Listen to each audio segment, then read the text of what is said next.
terima kasih kepada Pak Yudi Festiono khususnya dan tim pengobatan di sini itu pada umumnya anugerah ilahi, tim pengobatan anugerah ilahi pada umumnya yang selalu dengan sabar mengobati saya secara spiritual dan memberikan nasihat-nasihat. Assalamualaikum warahmatullahi wabarakatuh. Waalaikumsalam. Salam sehat untuk kita semua dari kami Tenaga Anugerah Ilahi, jasa pengobatan alternatif dan konsultasi, solusi tepat menjadi sehat. Nah, sebagaimana kita ketahui bersama bahwasanya saat ini kita masih dalam wabah pandemi COVID-19 yang mana merupakan musuh yang tidak nampak tapi nyata adanya dan menjadi ancaman umat manusia di seluruh dunia. Nah, pengalaman kisah inspiratif kali ini adalah mantan pasien COVID-19 yaitu Bapak Bagus dari Surabaya. Pak Bagus, bagaimana sekarang, sehat kabarnya? Alhamdulillah ya, sehat. Yang akan nanti kita berbincang kisah bercerita pengalaman menjadi pasien COVID-19 dan sekarang sudah sembuh. Nah, Pak Bagus, ini kita santai aja ya. Yes, kita refresh kembali. Pak Bagus dulu pernah sakit COVID-19 ya. Yeah. Ini awalnya bagaimana Pak Bagus sampai dinyatakan positif COVID-19 itu ya apa Pak? Apa profesi Bapak apa sebenarnya Pak Bagus? Oke, terima kasih. Perkenalkan, nama saya Bagus Winarko. Saya bekerja di Kementerian Kominfo. Kebetulan kantor saya itu di daerah Sidoarjo. Kami UPT dari Kementerian Kominfo. Bidang pekerjaan kami itu adalah pengembangan SDM dan penelitian bidang Kominfo. Dulu pertama kali saya divonis, dalam tanda kutip divonis positif COVID-19 itu sebenarnya bermula dari saya dapat surat tugas. Kapan itu Pak? Saya dapat tugas, saya lupa, sekitar 3 bulan yang lalu kurang lebih. 3 bulan yang lalu. Ya. Ini Oktober. Agustus apa Pak? Kurang lebih, nggih. Kan awal-awal COVID-19 itu bulan Maret ya. Nggih. Ya, terus. Jadi saya itu dapat tugas mau ke Jogja gitu. Jadi ada tugas, ada kegiatan di Jogja, kegiatan kantor. Tapi karena kalau naik pesawat kan harus ada tes rapid gitu. Nah, akhirnya karena saya merasa saya baik-baik aja, nggak ada masalah, akhirnya saya tes rapid, ternyata reaktif. Saya juga sempat shock. Memang awal-awalnya itu memang saya sempat shock. Ketika saya padahal masih tes rapid ya. Betul. Karena memang kenapa shock? Karena pemberitaan media yang begitu masif, begitu gencar, memberitakan tentang COVID-19. Kebanyakan yang diceritakan adalah yang sakit-sakit, yang meninggal gitu. Kan pasti ada ketakutan di masyarakat. Apalagi obatnya belum ketemu. Obatnya, vaksinnya belum ketemu. Jadi ketika saya mengetahui itu. Padahal Pak Bagus ini bekerja di media juga ya. Komunikasi. Jadi betul. Meskipun saya paham tentang media, tapi tetap memang ketika saya mengetahui beban mentalnya lebih besar, psikisnya itu saya lebih kena psikisnya daripada sakitnya, karena memang pada saat itu saya tidak merasakan sakit apa-apa. Kalau orang bilang OTG, orang tanpa gejala, betul. Makanya saya dari hasil rapid tadi masih positif tadi, terus apa langsung swab tadi Pak? Nah, setelah saya dinyatakan reaktif, saya disuruh oleh pimpinan kantor untuk melakukan tes swab untuk memastikan, karena kan kalau tes rapid itu reaktif belum tentu positif, ya kan? Itu bahkan yang tidak non reaktif juga belum tentu dia negatif. Itu yang paling pas adalah swab itu. Jadi saya coba melakukan tes swab di rumah sakit di Sidoarjo, salah satu rumah sakit pemerintah di Sidoarjo, dan alhamdulillah hasilnya positif. Loh, Enggak, semuanya kita harus berarti nggak jadi alhamdulillah. ke Jogja berarti nanti ya. Nah, semuanya harus kita syukuri, Iya. memang. Jadi menurut saya ya udahlah, alhamdulillah semua saya positif. Itu swab pertama, Swab langsung, pertama. Berapa hari Pak setelah swab itu hasilnya keluar? Pada saat itu karena saya ingin data yang cepat, karena pimpinan minta secepatnya. Secepatnya. Saya saat itu 2 jam sudah bisa ketahuan. Oh, Nggih, berarti jadi langsung itu. Terus waktu itu gimana reaksinya Pak Bagus? ya lebih shock lagi. Karena memang saya yakin untuk tes swab itu hasilnya valid. Ya. Gitu.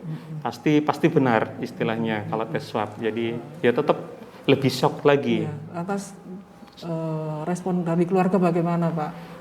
Iya. Apa langsung diberitahukan keluarga Pak Bagus? Pasti. Saya yang pertama kali saya beritahu adalah istri saya telepon. Iya.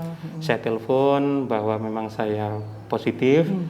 Ya sudah, tenang saja, nggak usah terlalu panik. Nggak sedih ya? Nggak. Sedih iya. Shock juga gitu. Shock iya, sedih iya, karena memang pada saat itu lagi booming-boomingnya COVID-19, lagi booming-boomingnya orang pada ditangkepin. Ya kan, kalau sakit langsung ada petugas kesehatan bawa APD lengkap, bawa ambulan datang ke rumah, Oh iya, itu diangkut ke ambulan. Ketakutan itu memang. terbayang ya kalau Terbayang ke kita, jangan sampai saya pulang ke rumah tiba-tiba ada ambulan, ada orang pakai APD, saya langsung diangkut satu keluarga. Itu kan beban mental. Nah gitu. Akhirnya karena KTP saya KTP Surabaya sebenarnya. Karena saya KTP Surabaya, akhirnya saya melapor di puskesmas di Surabaya. Karena memang kewajibannya adalah ketika kita ketahui positif COVID-19, kita harus melapor kalau di Surabaya itu ke salah satu puskesmas yang terdekat di rumah saya. Ya. Rumah saya kan di Surabaya. Ya. Gitu. Saya melapor. Akhirnya ya alhamdulillah tanggapan dari pihak puskesmas juga tidak membebankan saya, dalam artian tidak menakut-nakuti. Jadi tetap puskesmas tetap memberikan arahan-arahan supaya tetap tenang, tetap ceria, jangan sampai tertekan, karena itu bisa mempengaruhi imun. Iya, betul. Menurut dari Mohon maaf saya potong. Itu gejalanya tadi nggak ada gejala sama sekali, maksudnya memang nggak terasa apa-apa gitu Pak Bagus, apa benar? Sebenarnya kalau Mungkin gejala kalau yang umum kan ada sampai hidungnya mampet, kemudian nggak tercium bau gitu, kemudian tenggorokan agak seret gitu, sakit gitu kan. Kalau Pak Bagus gimana? Saya sebenarnya awal-awalnya itu memang ada kayak tenggorokan sakit, jadi badan saya itu capek semua, terasa capek, lemas gitu. Saya pikir itu sakit biasa karena memang saya pernah begitu gitu. Jadi pada saat saya drop imun saya memang kadang-kadang begitu, kalau sudah terlalu banyak pekerjaan, overload gitu, saya drop. Ya, kecapean gitu ya. Saya pikir saya kecapean aja, karena itu berlangsung 1 hari. Hari kedua saya sembuh, sudah sehat lagi, nggak ada masalah. Nah, saya tetap saat itu saya ke dokter, minum obat, dan kok saya pikir indera penciuman saya hilang. Sempat itu ya? Sempat hilang. Jadi indera penciuman saya itu sempat hilang. Berarti gejala Pak Bagus juga merasakan gejala-gejala awal seperti yang pasien lain ya. Betul. Jadi kok hilang. Jadi saya biasa kalau pakai minyak wangi itu selalu bau wangi, ini kok nggak ada bau sama sekali. Saya sempat heran. Saya pikir saya pilek. Gitu. Saya tetap positif thinking aja supaya istilahnya saya menyenangkan diri saya sendiri. Ya, seperti yang disampaikan Pak dari puskesmas tadi. Iya. Terus dari puskesmas ada Pak Bagus dirujuk kemana gitu. Iya. Pada saat itu setelah saya memberikan semua data-data saya kan biasa langsung istilahnya diminta data-data pribadi, tinggal di rumah itu tinggal sama siapa, di tracing gitu. Di tracing gitu. Saya berikan semua data saya, sehingga karena saya yakin dengan saya berterus terang itu akan lebih baik bagi saya dan keluarga. Betul. Kalau sembunyi-sembunyi biasanya agak khawatir nanti takutnya ada apa-apa di belakang gitu.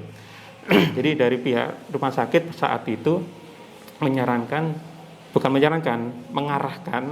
saya untuk isolasi di salah satu rumah sakit rujukan pemerintah Di di Surabaya. kota Surabaya. Iya. Oke.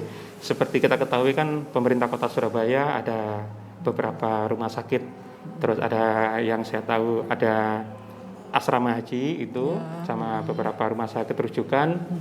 Saya sempat diarahkan ke sana. Terus apa langsung setelah itu Pak Bagus langsung ke rumah sakit itu langsung dirawat secara medis gitu? Oke, jadi memang pada saat saya melapor di puskesmas tidak secara langsung karena memang prosedurnya saat itu tidak langsung diangkut ke rumah sakit, tetapi dilakukan pendaftaran dulu. Ini menurut dari puskesmas, nama saya, identitas saya didaftarkan dulu ke dinas kesehatan dan ke rumah sakit rujukan. Nah, saya disuruh untuk isolasi mandiri dulu di rumah, menjauh dari keluarga, di kamar sendirian. Jadi istilahnya jadi terpisah sama di rumah tapi di kamar yang gitu berbeda. Ya? Kebetulan di rumah ada 4 kamar, jadi saya di kamar yang terpisah. Jadi saya jauh dari anak-anak, dari istri, dari semuanya, tapi tetap menjaga protokol kesehatan di situ sambil menunggu panggilan. Menunggu panggilan ke rumah sakit. Rumah sakit. Iya, jadi saya disuruh. Berarti belum sempat ke rumah sakit rujukan ya? Jadi dari puskesmas itu saya disarankan untuk isolasi sementara di rumah karena saya OTG, tidak ada gejala sama sekali.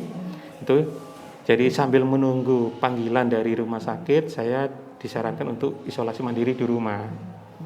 Saya isolasi mandiri di rumah beberapa sampai seminggu, sampai 10 hari gitu, 14 hari itu belum ada panggilan. Dan itu rasanya gimana, Pak? Deg-degan. Deg-degan ya. Iya. Ini jadi apa enggak sih gitu. Loh, mana enggak mikir sakit itu ya? Saya sudah pasrah. Saya sudah pasrah. Iya. Toh diapa-apakan tetap saya sakit. Dan sudah memang sakit itu ya. Iya, positif. Iya. Meskipun saya sembunyikan atau bagaimana, tetap ya udah saya sakit. Ya udah pasrah, saya serahkan kepada pemerintah untuk menangani saya karena saya yakin pasti pemerintah bertujuan baik kepada warganya supaya tidak menyebar penyakit ini. Makanya kenapa harus diisolasi di rumah sakit rujukan atau di tempat tertentu supaya tidak menyebar kemana-mana. Yang sakit diisolasi supaya sembuh. Itu waktu isolasi mandiri di rumah, apa tetangga kanan kiri enggak serius gitu, apa ikut shock juga? Saya sendiri tidak tahu bagaimana prosedur dari pemerintah. Apakah setelah saya lapor ke puskesmas, pihak puskesmas melapor ke RT, RW atau bagaimana? Saya sendiri tidak tahu dan tidak mencoba untuk mencari tahu. Karena saya sudah sibuk untuk memikirkan saya sendiri. Ya. Karena memang saat itu stigmanya yang beban mentalnya memang lebih berat. Iya, masih negatif ya. Jadi betul. Masih menganggap sakit COVID-19 ini sebagai penyakit aib gitu. Iya, memang di stigma di masyarakat penyakit ini adalah kayak penyakit aib. Ya. Ketika ada orang dinyatakan positif, langsung dijauhi oleh semuanya. Nah, kalau teman-teman sendiri, teman kantornya Pak Bagus di unit Kominfo. Nah, pada saat tahu saya positif, semua teman saya satu kantor di swab, dibiayai oleh kantor. Jadi kantor membiayai untuk tes swab semua pegawai. Alhamdulillah semuanya negatif. Jadi saya tidak menularkan kepada teman-teman kantor itu. Nah, ketika saya melapor ke puskesmas tadi, keluarga saya juga harus diswab semua. Terus hasilnya? Istri saya, 3 anak saya itu semua diswab dan alhamdulillah negatif. Saya berpikir positif aja. Alhamdulillah penyakit ini cuma saya yang punya. Saya tidak menularkan ke orang lain, istilahnya. Biarkan saya sendiri. Itu. Setidaknya saya tidak merasa bersalah. Menularkan ke orang lain. Setidaknya. Ini isolasi mandiri sampai berapa hari? Saya isolasi mandiri itu sambil menunggu, padahal saya sudah siap. Sudah siap tas saya, baju-baju saya sudah saya siapkan di tas, semua perbekalan. Ketika ada panggilan saya langsung berangkat, saya siap. Itu. Ternyata selama 14 hari pertama, kan setiap 14 hari saya diswab. Oh, setiap 14 hari di swab terus. Iya, jadi setiap itu hasil swab yang tadi pertama positif, sudah terus masuk. Yang kedua? Ya, jadi pertama saya swab di Rumah Sakit Sidoarjo, saya positif. Terus saya melapor di Puskesmas Surabaya. Itu setelah 14 hari dari Sidoarjo tadi itu saya di swab lagi. Ya. Masih positif. Masih positif. 14 hari berikutnya sampai ketiga kali itu saya masih positif. Saya Berarti, termasuk lama. Iya, berarti Mas lama ya Pak, 15 hari kemudian. Iya. 14 kali 4. Iya, betul. Sekitar 2 bulan lebih. Sekitar 2 bulan itu. Saat berarti itu masih di rumah saja itu? Di rumah saja. Pada saat ada obat-obatan mungkin yang atau asupan yang di memang pihak pemerintah daerah melalui puskesmas itu memberikan kami vitamin. Ya. Jadi di situ hanya ada vitamin C dan vitamin B kompleks. Di mana vitamin C itu diminum sehari 2 kali, pagi dan malam. Vitamin B kompleks itu kita minum malam 1 kali. Itu terus kami disubsidi obat dari pemerintah. Ya. Selain dari obat pemerintah, kami juga saya sendiri dari istri saya mengupayakan untuk pemberian vitamin tambahan, makanan sehat. Ya, jadi di rumah itu ya tetap ada protokol ya di tetap jadi tetap saya dijaga kondisi saya, jangan sampai drop gitu, karena kalau drop kan nanti virusnya yang kuat yang menang kalau saya drop. Jadi imun saya tetap dijaga. Selain vitamin dari rumah sakit, saya juga mengkonsumsi vitamin sendiri, saya tambah-tambah sendiri, buah-buahan, sayuran, makanan sehat. Ya, tapi Pak Bagus tidak ada penyakit penyerta gitu ya, tidak ada. Saya sebenarnya ada darah tinggi sebenarnya. Ya kan rata-rata parahnya sakit COVID itu seorang pasien ada penyertanya, akan semakin parah gitu. Betul. Yang saya dengar di media sih ada penyertanya kayak gula, biasa diabetes, darah tinggi, gitu, ada paru-paru, gitu. Dan alhamdulillah meskipun saya memang darah tinggi, saya saat itu sempat tekanan darah tinggi saya itu 220. Naik Pak. Sangat naik. Terus gimana Pak Bagus? Nah, pada saat itu mungkin saat saya biasanya kalau darah tinggi 140 itu sudah tinggi, itu 140, 160 sudah tinggi. Nah, pada saat itu 220 sangat tinggi memang. Mungkin karena memang beban tadi seperti yang saya bilang, beban mentalnya terlalu tinggi. Jadi sebenarnya penyakit ini menurut saya ya memang perlu diwaspadai memang. Tapi kalau menurut saya tidak usah sangat takut dan tidak usah sangat berani. Artinya kalau tidak usah sangat takut, jangan terlalu ketakutan berlebihan terhadap ini. Tetap biasa saja menjaga protokol kesehatan, mengikuti anjuran-anjuran pemerintah, tetap lakukan. Tapi juga jangan terlalu berani. Sombong, nggak usah pakai masker. Paling itu penyakit udah nggak mungkin ada gitu. Ya itu dia, jangan terlalu takut, jangan terlalu berani. Itu tetap ikuti anjuran pemerintah. Itu saya ikuti meskipun kurang lebih 2 bulan saya sempat menderita COVID. Di dalam rumah ya sendiri. Di dalam rumah, bosan. Yang dilakukan di rumah apa pada saat isolasi kayak gitu Pak? Saya tetap kerja. Tetap sambil sibuk ya? Saya kerja. Jadi tetap meskipun status saya sakit, tapi saya bekerja. Jadi memang sambil supaya saya tidak bosan, untuk menghilangkan kebosanan saya minta ke pimpinan berikan saya pekerjaan. Tentu saja dengan batasan-batasan. Saya kan tidak bisa ke kantor. Tentu saja kayak umpama pekerjaan yang bisa saya selesaikan secara online, mungkin rapat-rapat Zoom. Selama ini kan ada rapat-rapat Zoom. Jadi selalu ikut ya Pak? Selalu ikut. Jadi ketika ada rapat dari pusat minta ada rapat, saya diwajibkan untuk ikut. Ya udah saya ikut, tapi dari rumah. Nanti hasil rapatnya saya laporkan ke pimpinan melalui online, ada laporan secara online. Jadi selama 2 bulan lebih saya tetap aktivitas seperti biasa. Berjemur tetap setiap pagi. Berjemur juga ya? Itu wajib itu.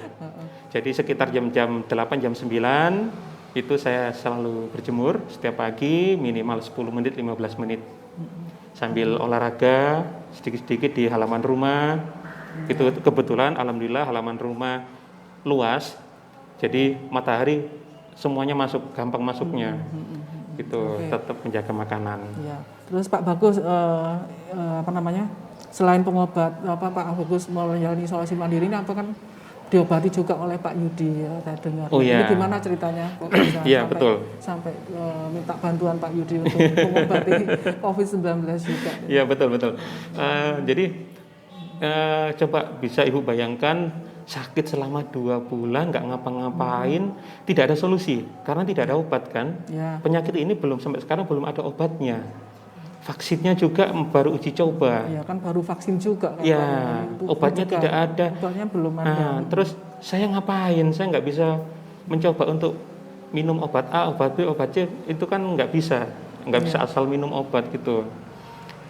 Ya, akhirnya saya kayak 2 bulan seperti putus asa gitu.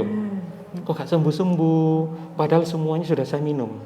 Ya. Berbagai vitamin saya beli, ada anjuran dari teman-teman, coba minum vitamin ini, saya minum, ya tetap aja. Coba minum ini, saya minum, ya tetap aja. Coba makan ini, makan itu, saya makan ini, ya tetap aja. Mungkin karena Sampai kondisi 3 kali tubuh saya yang mungkin lambat untuk melawan virus mungkin. Karena waktu saya konsultasi sama dokter itu memang tiap orang beda. Konsultasinya lewat apa, Pak? Tatap muka gitu? Saya waktu swab, saya kan disuruh setiap 14 hari kan saya harus ke puskesmas untuk swab. Nah, pada saat swab saya memanfaatkan untuk konsultasi ke dokter. Itu saya pikir mumpung saya ketemu dokter, daripada di rumah nanti saya nggak tahu konsultasi kemana. Katanya dokter sih mumpung ya memang tiap orang itu beda lama kondisi, ya.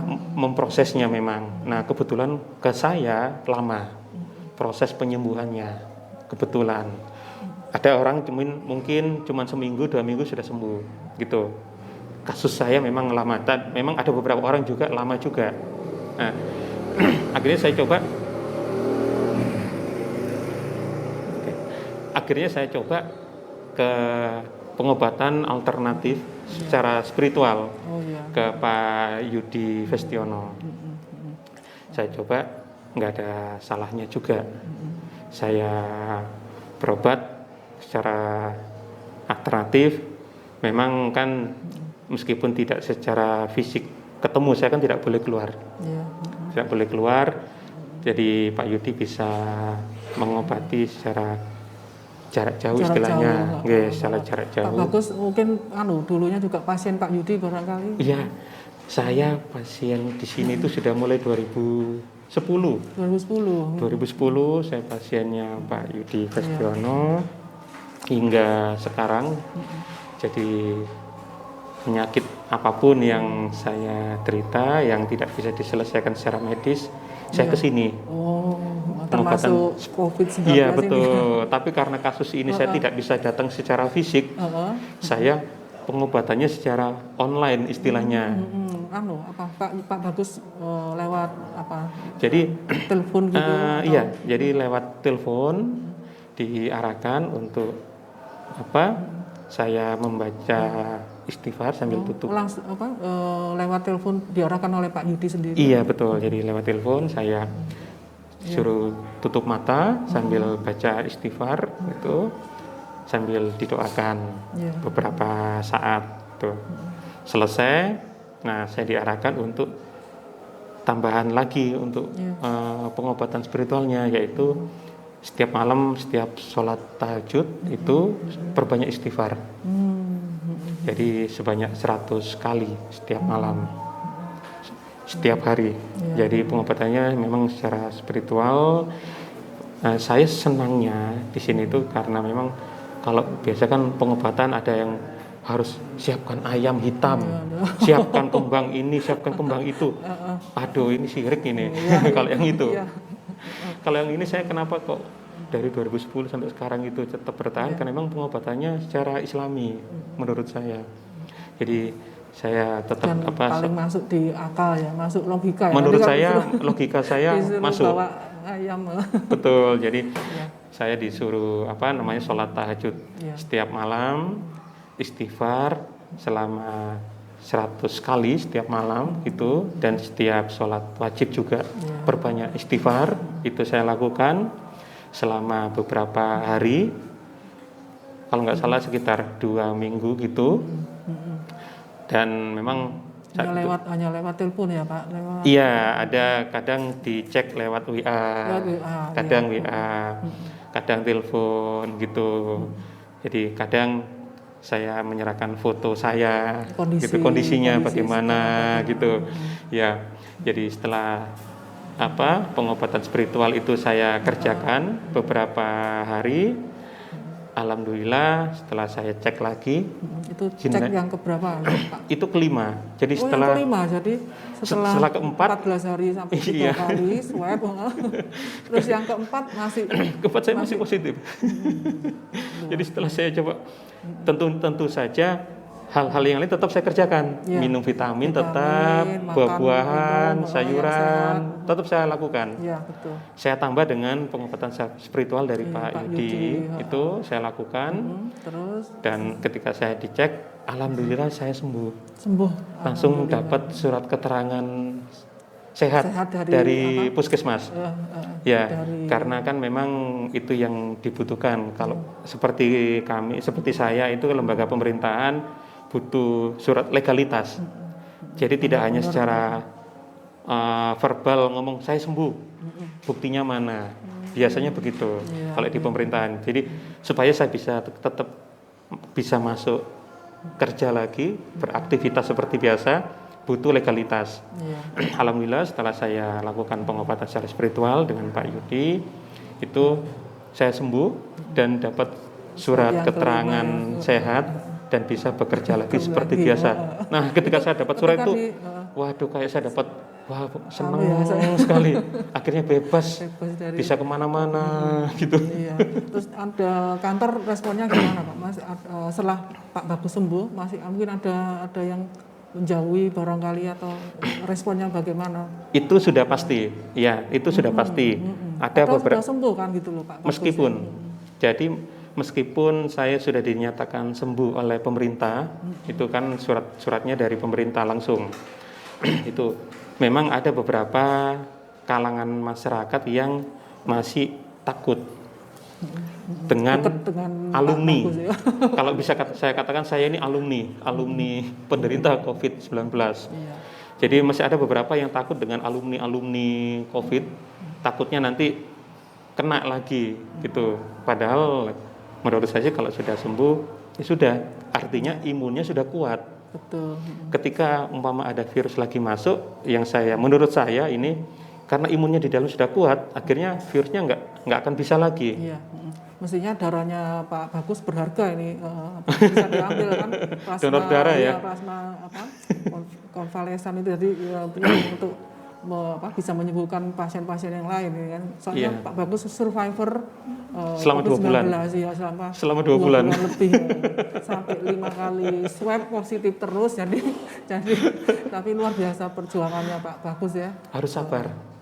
Harus sabar dan tetap beraktivitas seperti biasa, nggak usah terlalu panik. Tapi gitu. sempat down juga ya. Awalnya tetap sempat down, tapi di tengah-tengah saya pasrah di tengah-tengah. Karena ya udah mau gimana lagi, mau dilawan juga nggak bisa. Tetap virus itu ada. Tetap ada di dalam. Ya yang kita lakukan adalah istilahnya melawan dengan imun. Supaya imun itu kuat, ya udah kita senang happy pikiran, mengkonsumsi makanan sehat. Ini satu pengalaman yang berharga sekali ya, luar biasa. Sangat masih berharga. Disimpan berarti Pak, hasil swab pertama, kedua itu? Saya nggak simpan, itu kenangan masa lalu. Sudah dibuang ya Pak. Coba surat sehatnya saja ya, positif. Iya, jadi yang surat keterangan sehat itu saya juga tidak simpan, karena saya serahkan ke kantor. Gitu. Kan itu secara fisik harus diserahkan ke institusi supaya saya bisa beraktivitas normal. Kalau yang kemarin saya sudah lupakan. Nggak boleh kenang lagi. Ini senang sekali Pak Bagus bisa berbincang-bincang pengalaman yang sangat-sangat berharga. Perjuangannya Pak Bagus melawan COVID-19. Nah ini mungkin ada yang mau disampaikan Pak Bagus, silakan. Oke. Pertama-tama saya ucapkan terima kasih kepada Pak Yudi Festiono khususnya, dan tim pengobatan di sini itu pada umumnya Anugerah Ilahi, nggih, tim pengobatan Anugerah Ilahi pada umumnya yang selalu dengan sabar mengobati saya secara spiritual dan memberikan nasihat-nasihat. Jadi tidak hanya saya diobati, jadi saya tidak hanya diobati secara spiritual, tapi diberikan nasihat-nasihat, diberikan wejangan-wejangan dan motivasi-motivasi itu. Jadi tidak hanya obat saja, obat spiritual, tapi tetap itu diberikan pendampingan menurut saya. Itu. Jadi saya ucapkan terima kasih dengan adanya pengobatan di sini. Ya, terima kasih. Dan, itu. Alhamdulillah saya sudah sehat kembali. Ya, akhirnya saya sudah sehat dan alhamdulillah saya sudah bisa beraktivitas seperti biasa. Dan mungkin pesan-pesan untuk teman-teman, Bapak Ibu di luar sana yang sebagai penderita COVID-19, terutama yang OTG seperti saya, mungkin pesan saya bahkan juga untuk yang memang belum positif, semoga tidak positif. Itu tadi, jangan terlalu takut dan jangan terlalu berani, gitu. Jangan ketakutan yang berlebihan dan jangan berani yang berlebihan. Akhirnya kena batunya kalau berani berlebihan. Itu aja mungkin. Ya, oke. Terima kasih Pak Bagus. Siap, sudah sama-sama. berbagi kisah dengan kami. Semoga ini menjadi pelajaran dan menambah wawasan untuk kita semua. Siap. Terkait dengan COVID-19 yang memang saat ini masih menjadi benar-benar ancaman nomor 1 dunia dan tidak ada obatnya, dan mudah-mudahan kita semua dijauhkan dari penyakit COVID-19. Amin ya. Amin. Ya. Terima kasih Pak Bagus. Terima kasih. Sampai di sini dulu. Sampai ketemu lagi di kisah inspiratif lainnya bersama Tenaga Anugerah Ilahi. Wassalamualaikum warahmatullahi wabarakatuh. Waalaikumsalam warahmatullahi wabarakatuh.